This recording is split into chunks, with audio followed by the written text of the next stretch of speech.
ভাই হ্যাঁ আরে এক সোশ্যাল মিডিয়ার ন্যাকাচোদা কাপেল বাবাই আর তার বড় চুট্টু ভাই। ভাই প্রতিটা ভিডিওতে ক্যামেরাটা সামনে নিয়ে এসে বাবাই কি করছো, বাবাই কি খেয়েছো, বাবাই দেখা যাক আজকে আবার কি নতুন নাটক শুরু করেছে এরা।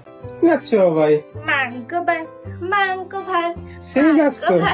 মাংস ভাত এই দেখো ইস রে, তাহলে নাচতে হবে তোমাকে। মাংস ভাত খাবো। না মানে মাংসটাকে মাংকু ভাত, তাই তো? মানে মাংস মাংকু না, বিশ্বাস কর তোরা যেই পরিমাণ ন্যাকা ঠিকই আছে, মাংসটাকে মাংকু বলছিস ঠিক আছে, কোনোদিন না নুন ভাত ট্রাই করে দেখিস। মানে মাংসটাকে যদি মাংকু ভাত বলিস তাহলে নুন ভাতটাকে নিশ্চয়ই নুনকু ভাত বলবি।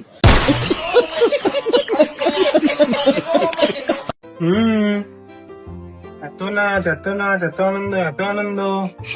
হ্যাঁ ভাই, আনন্দ তো হবেই, কারণ জীবনে প্রথমবার মাংস ভাত খাচ্ছে না, এই সরি মাংস ভাত না মাংকু ভাত খাচ্ছে, আনন্দ তো হবেই। মানে ওরা কি যে গালাগালি দেবো আমি কিছু খুঁজে পাচ্ছি না।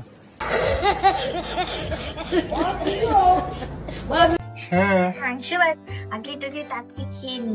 তারপরে মাংস ভাত খাবে? হ্যাঁ আচ্ছা ঠিক আছে, খাও। গাম গাম গাম পাগলের মতো করে গাইস মাংস বলে। পাগলের মতো করছে তাই না? আমরা বলেছিলাম তোকে যে রোগটা মাথা থেকে গোটা শরীরে মানে ছড়ানোর একটা ভালো ডাক্তার দেখা, বাট তুই শুনলি না ভাই। বিশ্বাস করে, এতে হয়তো তোর কোনো অসুবিধা হচ্ছে না, তুই জ্বলে পড়ে মরছিস না, জ্বলে পড়ে মরছি আমরা আমরা ভাই। লাস্ট বার তোকে বলছি, এরপর যদি তুই ডাক্তার না দেখেছিস মানে আমি কিছু করে ফেলবো, তোরা কিছু করিস না করিস আমি কিছু করে ফেলবো ভাই। ওরা চড় রাগ উঠছে আজকে।